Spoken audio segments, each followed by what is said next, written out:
it makes it easy every single morning to get up at 5:30 in the morning, 7 days a week, and prepare to open up a coffee shop, because I get to know that when I come in, I get to hear these stories from these people and meet these people who are so passionate about my business as much as I am.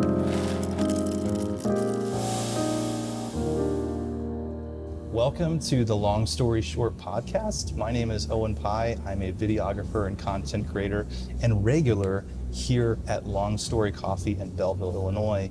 Today is special. It's our first stab at this thing called a podcast, and it's special because we get to go behind the scenes and meet the man, the myth, the legend, the owner and head roaster here at LongStory Coffee. Erik, how are you? I'm good. How are you today, Owen? I'm doing great. I'm a little sweaty, so hopefully that doesn't pick up on the cameras too much. We just kind of, keep it natural, keep a good flow to it. It'll be good. So I appreciate the vanilla latte. Did you make this? I did not. I can't take credit for that, but we made it. So it was definitely from here. Yes. So thank you for making that, and it's delicious. And I wanted to ask a couple of questions about you yourself. Like, you don't have to start at your birth story, but you could the origin story. If you would like to know the origin story, tell us about your background and how you came to be here with us today. So I originally actually didn't even start in the coffee industry. Coming out of high school, I actually went into the beer industry. So when I left, I started to go to school for brewing and fermentation technology. So basically just studying how beer's made, science behind it, working at breweries and the like.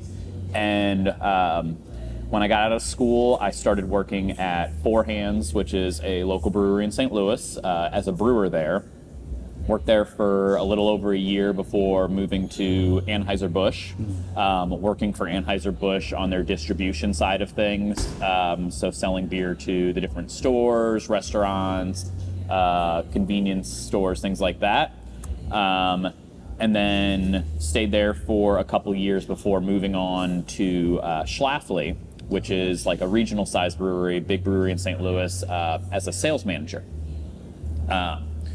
While I was moving through the beer industry chain, I started in the brewing side of things, but it kept getting farther and farther away from me as I moved on. Originally, I had plans to open up my own brewery. Oh, wow. It was under a different name, and I had a business partner that we were planning everything with. Got really close. We found a building in Belleville that we were going to put an offer on. We had an investor, everything lined up.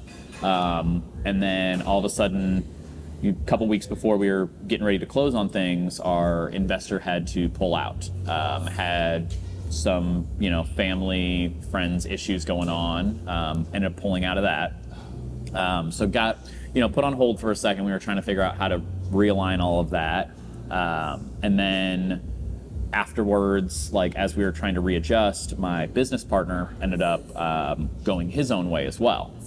Kind of taking the name that we had in mind and everything and some of the paperwork we'd done and taking it with him as he went his separate way. And everything just got kind of put on hold.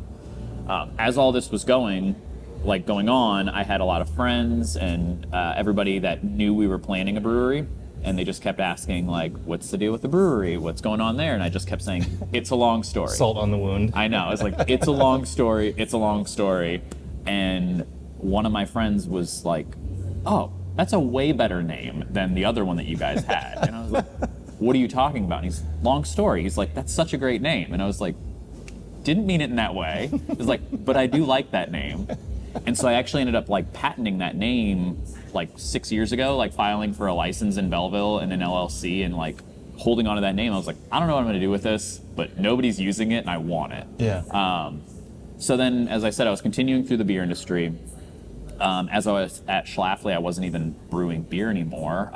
I'd gotten so far removed from it being a sales manager that I wasn't even doing it as a hobby because I got all the free beer I wanted. Why would I go home from working with beer all day to then go home and brew beer for a few hours, wait a few weeks for it to ferment, wait another week for it to package and be ready to drink, and then finally enjoy it. Yeah. And so my father-in-law at the time actually saw that I was getting away from the whole beer side of things, of brewing, and he gifted me a tabletop coffee roaster for Christmas. Whoa. A couple of years ago. Yeah. He was like, maybe you'll enjoy this as much as you enjoyed making beer. He's like, it's, coffee, which is another thing that you're really into, and just see how it goes for you. Instantly fell in love with it. It was like reigniting that passion that I had originally for brewing beer. In what year was this that you got the coffee roaster? This was in 2019. So this is pretty recent. It is, yeah. So like 4 years ago. And so I just started like roasting as much as I could. Like the amount of unroasted coffee beans we ordered to the house was ungodly. Like more than we could ever possibly use on our own. And so I started just like giving it to friends and family. More because I just wanted to roast more, not even because I wanted to consume it. I was just so in love with like figuring out the process of roasting and like how different things you do change the way that the roast tastes. And so as I gave it to friends and family, they started to say, hey, like you should sell this to a buddy of mine. He really liked it and would like to buy a bag, which is, of course, how every small business story starts. You give it to somebody for free and then they're like, you could sell this. So I really went off with that idea. And in February, while I was still at Schlafly, February of 2020, they invited me to be part of their farmers market. Because even though like I was starting this little side gig, they were very welcome and open with me on it. Yeah. And they were like, hey, we support you. Like we see you enjoy doing this. Like come to our farmers market that we hold and sell some coffee, see how it does. And it did phenomenal. Like we sold out of almost everything that I brought there at this little farmers market stand. Jeez. In February of 2020. Yeah. And then they said, hey, we're doing another one in March. Why don't you come back? Little did they know. Yeah, little did they know. So, we all know what ends up happening in March of 2020.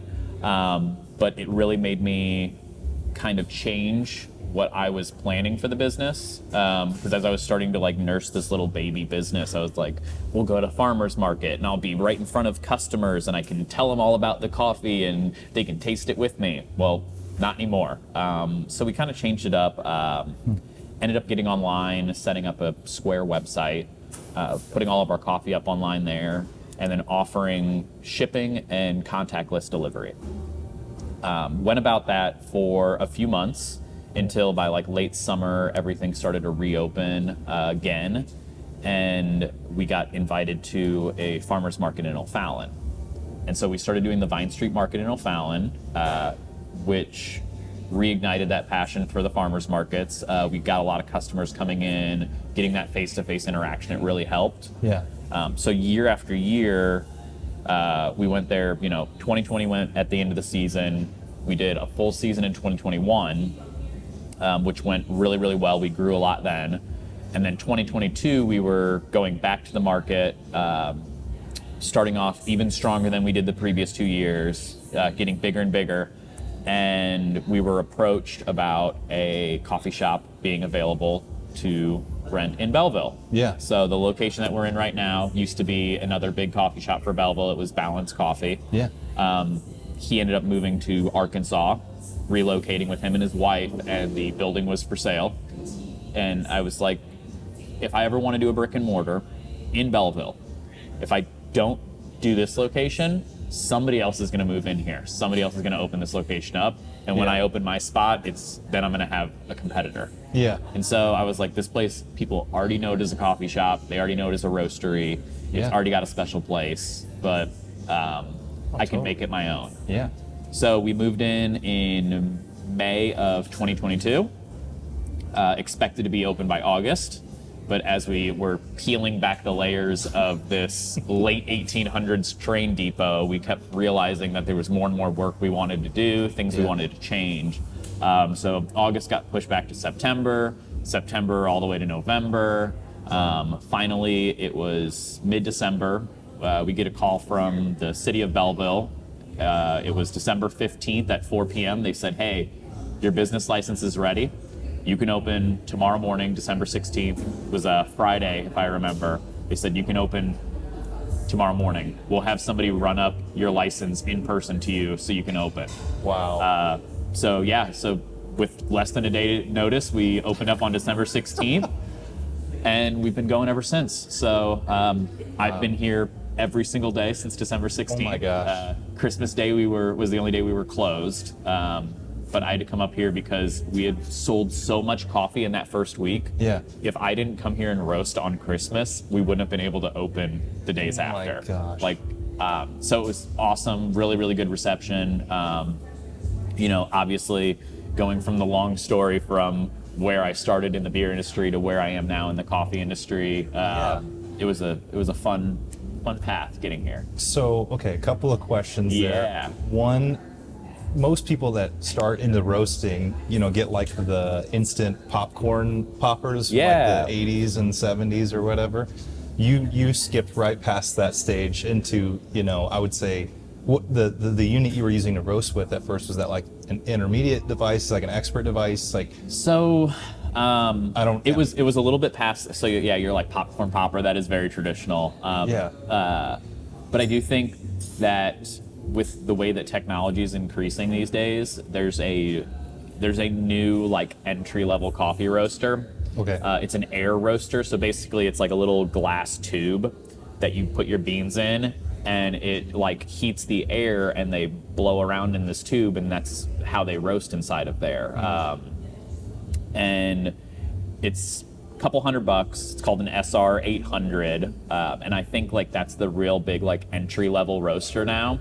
Yeah. Past the whole like popcorn popper, because before, when you enter the coffee industry, like roasting side for just for fun, you either were doing it on your stovetop, or you had to buy this thing. It was called a BMOR, like BEHMOR, and that thing was close to $1,000. And so there was no in between. Yeah. It was like, here I am with a skillet pan, or here I am with a $1,000 machine. Yeah. This new like air roaster, like I said, it's the cheaper one's like 180. I think the most expensive one's like 280. So it's way more affordable for an entry level hobby than before. Okay. And then, so thank you for that. Yeah. And then coming from the beer industry, and I don't want to offend any let's call it connoisseurs on either side of this industry, beer or coffee. I'm just asking from a human standpoint, and that is the differences between brewing beer and coffee. Like obviously beer, like the adjustments that you make, you don't actually get to see them until 4 weeks, 6 weeks, 8 weeks, depending on what you're brewing. How is that with roasting? Like, can you tell the difference in something like very like within an hour, or is it like, what's that process look like? So there's a lot of similarities, which I noticed, which I think is what really drew me to it. I talk about how brewing beer is that long process. It takes, you're brewing for 3 to 4 hours in the day. Yeah. You're fermenting for a week minimum, sometimes 3-4 weeks, sometimes longer. Yeah. And then you're carbonating it, packaging it, and then you're finally able to drink it. So all in all, you're like a month-long process. Yeah. Coffee roasting is like that, except you condense it down really, really short. So your roasting process, 10 to 15 minutes is when it roasts. If you're comparing it to like the fermenting side of things, the long side of coffee is waiting for it to degas. So you're waiting at least 24 hours for the CO2 that's remained from roasting to kind of dissipate. Okay. Really, you should give it at least 72 hours after roasting it. So that's kind of like where I compare to like the fermenting side of things. Like you've got to let it sit, because if not, it's not going to taste good if you get to it too soon. Yeah. And then obviously your packaging side of things is when you're there grinding your coffee up, making a cup of coffee. Yeah. Seeing the differences, what happens, now I'm able to look at my roast profiles as I'm roasting. I've got like software that graphs the entire process for me. Nice. And what it does is it lets me overlay the previous time I roasted that coffee to the current time. And so in the background, I can see these lines and whether they're lining up or not. And mentally, I know adjustments that I can make that will adjust the flavors. Or at least what I assume will change the flavors. I'm not always right whenever I change things, but like I know like, oh, if I stretch this part out a little bit more, I'll get a fruitier note to it. Yeah. If I shrink this side down, then I might get more of like an acidity coming through. Or if I roast it to a higher temperature to finish at, I might get a different nutty note coming through. Like there's all these different adjustments that I can make comparing it to the previous roast I did to try and either like bring out more of one flavor or stretch out a different flavor or like hide something that I don't like about it in the background. Okay. Well, okay. Well, I hope that answered your question. That more than answered it. I'm going to take a sip of this coffee. By the way, if you're hearing a bunch of background noise, it's because we are filming this and recording this, on location at LongStory. We want all the background noise. We want all the doors slamming. Yeah. We want all of it because this place is truly special. And something we joked about before we started recording this was we maybe someday set up like a third microphone. So if we have an interesting local steal some airtime with us. Because I mean, that's what this is going to be all about is, your interesting coffee shop regulars that come through here. So, I mean, not necessarily that we just sit here in front of a camera all day and we wait for somebody to walk in and sit down and start talking, but... So, and then also when this episode drops, I believe it's going to be the 1-year anniversary. Yeah. So whenever people are listening to this, I don't know if you can future plan or think about that, like what would you want to plug before we get too far into the interview, like the website or anything like that? We can give like a little taste for everybody here. So, I mean, I don't want to jinx it being a month and a week early, but first off, like just thanking everybody for letting us make it to a full year. That's a big milestone for any business, any brick and mortar is that like first year hurdle. Yeah. So just a big thank you to the community, locally, even those non-local that have bought our stuff online, that have gotten it from friends, that support us in other ways. Big thank you to that community because I wouldn't be here without that community. And then, we're planning for year 2, we're planning a specialty coffee club. Ooh. So as I've grown, I started to make connections with some individual farmers and some of their unique coffees that are definitely, it's a higher price point. Yeah. Because, we work directly with this farmer. We're skipping the middleman, which you'd think would make it cheaper, but instead it means that like they get to use all that money that they bring in to work on their farm equipment, to make better processes, to hire more hands, to make higher quality coffee, which means we're paying more for the coffee because it's higher quality. Sure. But really trying to work on making a specialty coffee club that highlights a lot of these unique coffees that people are doing, whether it's different processes, different growing regions, just exceptional cupping quality. And having that as an offering to where you're part of this club that that you'll get first access to all of these special coffees. Incredible. So that's one thing that we're planning for the beginning of year 2 here at the coffee shop. And then just by the time you listen to this, it might be too late, but just doing a big birthday celebration weekend. So we've got some things planned. We're probably going to do a coffee and cocktail night here to celebrate our 1-year anniversary. Clara Bees, who has a kitchen space inside the cafe with us, they're going to be cooking up some good food. Probably going to offer some treats to some people, birthday treats. But it's going to be a fun weekend because our birthday's on a Saturday, which means I can celebrate Friday through Sunday. I love it. Yeah. So, and I don't, again, this is, we're recording this a month out, but where would people find out about the subscription if and when it's available? Like, let's be on the website or on Instagram? So both of those, okay. Good ways. So I don't update the website as much as I used to. That's something I definitely want to focus more on. You're a little bit busy. Well, before it was our main moneymaker was being online website sales. Now with the brick and mortar, it's drawn 90% of my attention to this. So I do need to focus. But the website will definitely have information, but social media is where we keep a lot of people up to date. Instagram and Facebook are the big ones for us. I have a Threads account. I haven't really posted to it yet. I'm more of a picture person, not a word person. Usually it doesn't fit in the character count what I'm talking about. So, does Threads have a character count? I don't even know. Right? I apparently have one too. I've never touched it. Every time I log in Instagram, it's like, you have 7 new Threads follers. I don't know how to check that. Maybe a month and a half from now, it might be the biggest thing for us. Looking in the future, we have no idea. So, if you're listening to this now and we're huge on Threads, check us out there because we'll keep you updated. If you look at our Threads and there's nothing on it, I'm so sorry. Just move on to the next thing and circle back. Okay, so tell me, and this may be a short answer, this may be a long answer, but why Belleville? Like what drew you to this area, or what's your background, or is it just a great opportunity? Owen, there's no short answers with me. I'll keep it summarized. Belleville. So I've lived here since I was 5 years old. Okay. I came from a military family. We relocated to Scott before my dad got out of the military, and we just stayed here for good. Yeah. So I like to just tell people, like, yeah, I grew up in Belleville, since before 5 years old. It's, most of my life I've spent here in Belleville. And I always joke about this, and I know everyone in Belleville jokes about it. When you're younger, high school, college, like, you're like, I got to get away from Belleville. Yeah. Always come crawling back. I don't know what it is about this town. It's big enough to where there's always something new and exciting going on, but it's small enough to where if you have a coffee shop, you can see the same regular people every single day. Yeah.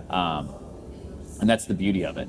We're so close to St. Louis, so we get a lot of overflow from the St. Louis side of things. Yeah. But we don't have to deal with any of the city stuff. So I think it's just being that perfect mix of both worlds, whether it's, I hate to be corny and quote our new Belleville saying, but like, it's the great big small town. Yeah. Yeah. And I agree with that 100%. Yeah.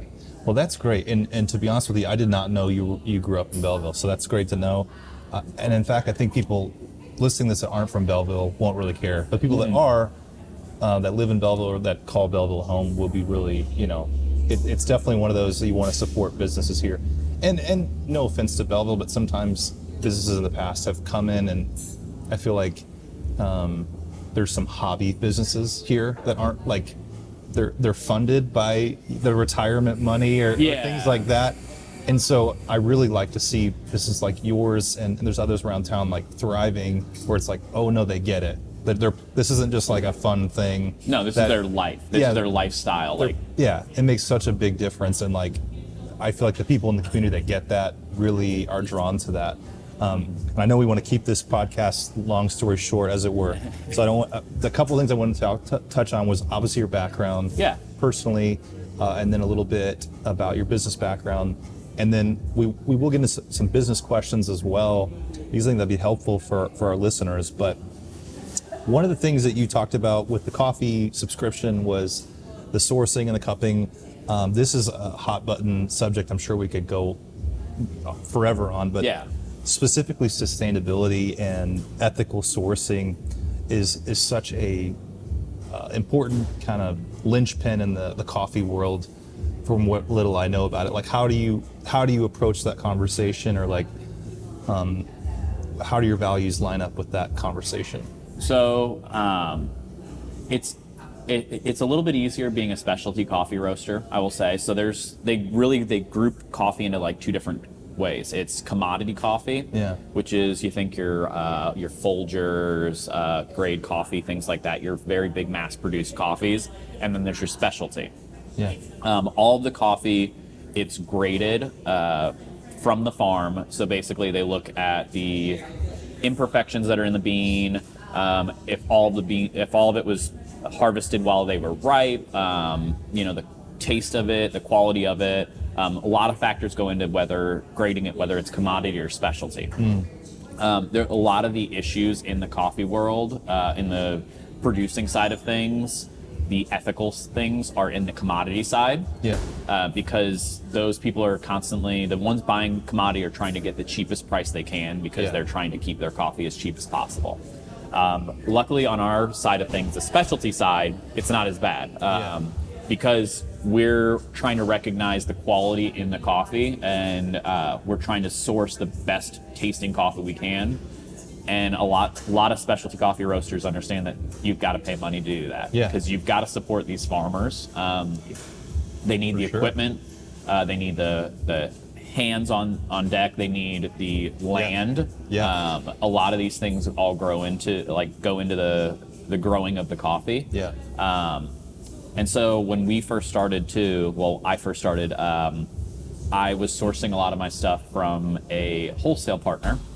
I wasn't big enough to purchase coffee directly from these farms. And so I worked with a wholesale partner that basically they backed and guaranteed that they called it farm gate pricing.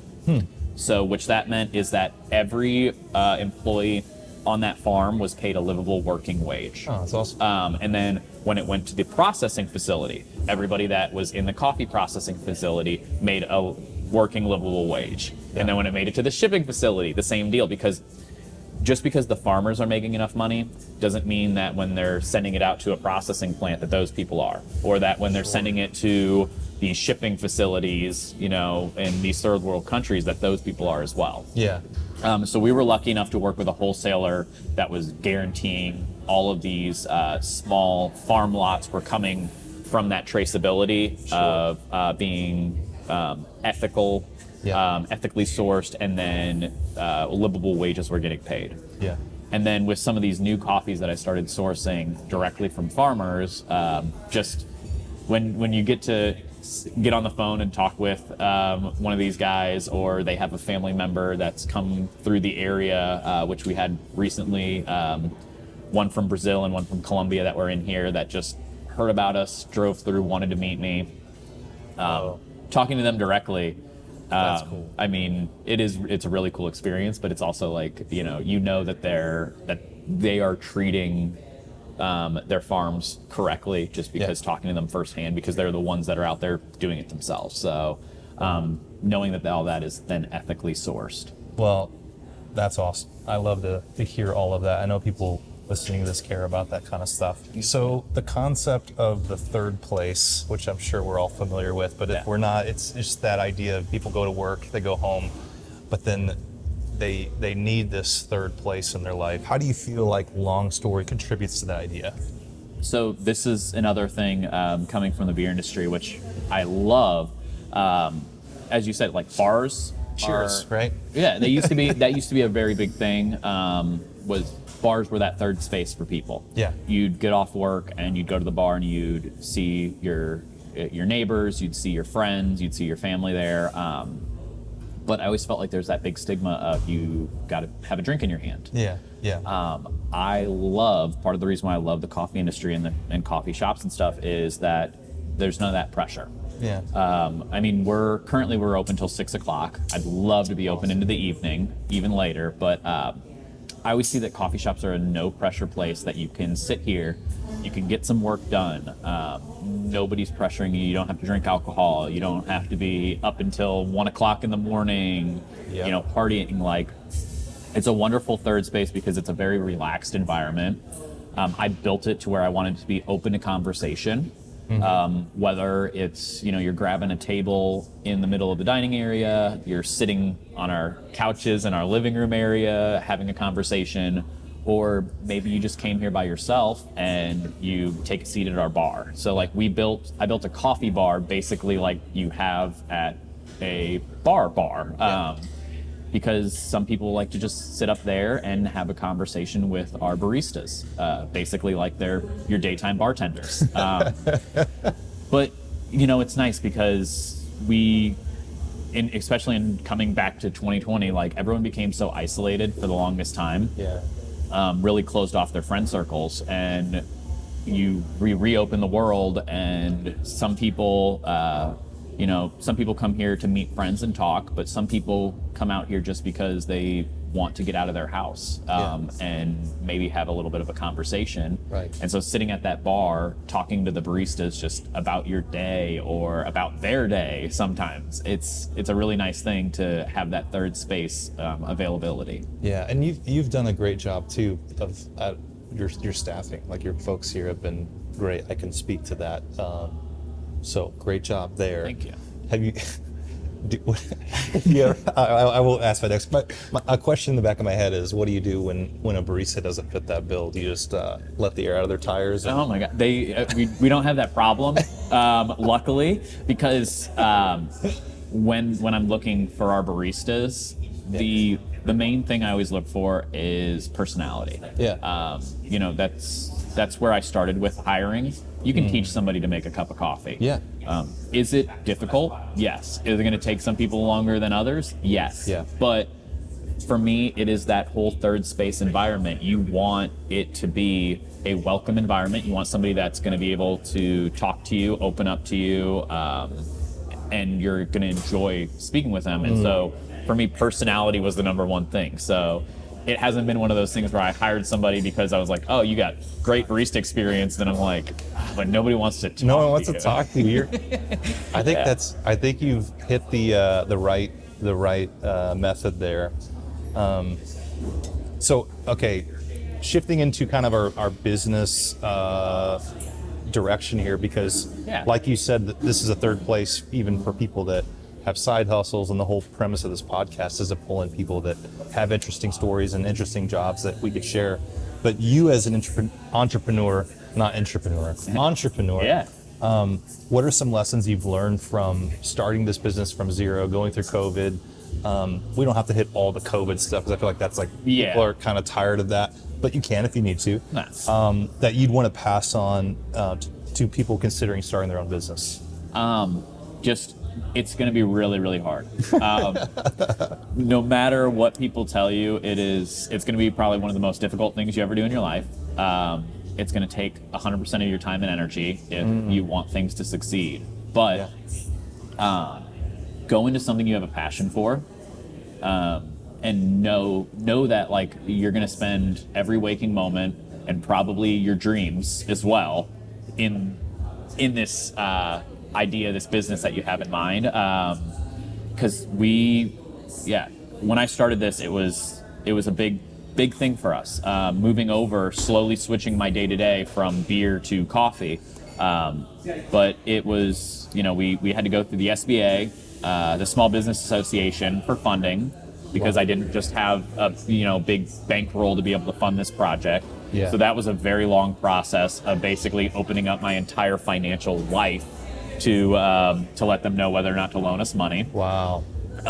Know that your timelines are never going to work out. Like I said, we wanted to be open in August, and then we wanted to be open in September.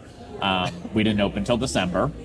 Don't expect a paycheck, which, There you go. it's like, oh, these are all nightmare things. But also know that, like, if it's something that you are truly passionate about, and it's something you love, you're going to meet other people that share that passion or that want to be a part of that. Which is, it's the most rewarding part of this business, is meeting all these people. It's the whole reason we wanted to start this podcast, because all of these neighbors that come through here, all these regulars that come through here, getting to know them and just talking with them and realizing, like, these are cool people doing cool things. Like, it's really rewarding, because I'm like, they're really interested in me, obviously, because I'm the coffee shop guy here, like, but I'm almost more interested in them, and That's cool. It makes my day. It makes it easy every single morning to get up at 5:30 in the morning, 7 days a week, and prepare to open up a coffee shop, because I get to know that when I come in, I get to hear these stories from these people and meet these people who are so passionate about my business as much as I am. Yeah, that's beautiful, man. So you are not opposed to people bothering you at work and trying to tell you their stories, as it were. No, it's fun. It's, like, usually the baristas on the other side of things are usually telling me, like, don't you have something you have to get done? Because if I pop out behind the bar, I'll catch myself having a conversation. And I'll be talking to somebody for like 15 minutes, and then somebody else will come in, and I'm like, ooh, hey, like, how are you doing? And like, I'll start talking to them. Next thing you know, 2 hours have passed. I haven't started on what I actually need to be doing in the back, because I'm just here talking to people, and I can do that all day. And that's hopefully one day that is what I'm able to do. Like, I'd love to be here every single day, but having a good team in place that's running the place for me. Sure. And I just get to be here walking around, peeking, making sure everything's running right, but like just talking to people all day, because I love that so much. You're like Danny Tanner, just like watching the house just run perfectly. And no, you're cooler than that, but he's a great guy. But so we need to wrap this thing up. So a couple of things I wanted to say is just make sure you subscribe to the podcast. We hopefully are launching 2 other episodes today, so Yeah. After you listen to this one, go ahead and listen to the other two and tell all your friends and share all the things. Follow Long Story on social. Is it just at Long Story? So you can find us on Instagram. We're at LongStory Coffee. Facebook, if you just search LongStory Coffee in there. So LongStory is one word. Meta. I'm sorry. Oh, yes. Sorry. But no, if you go on there and you find, facebook.com/LongStory Coffee. Cool. And then our website, longstorycoffee.com. Cool. All one word. Find us on there. Hopefully we're your first search result whenever you pop that name in. But yeah, that's the easiest way to find us is on those three. And then you can find us on Threads too, but you might not find anything on there. And you can just come inside the shop here and just chat with us. Yeah. And meet Erik and their wonderful team here. So thank you, Erik, for doing this episode and for starting this place and making that third place for all of us to gather in. It's awesome. Yeah. Well, thank you, Owen, for, pitching this idea to me of we should do a podcast. I don't know what it's about. And then giving me a reason that I can sit here and talk for hours. So I'm really looking forward to it. And I'm really excited to have some conversations with some of our coffee shop regulars. Awesome. Well, let's. Is there a catchphrase you want to end this thing with? A catchphrase? Because you're hosting the next one. Oh, I know, You're I asking know. the questions in the next one. Man, we'll think of a good catchphrase in the future. Okay. Maybe a little tidbit we can throw in at the end right before. Send us your catchphrase ideas. Yeah. Drop it on the social or whatever. All right. We'll see you next time. Yeah. See you guys next time.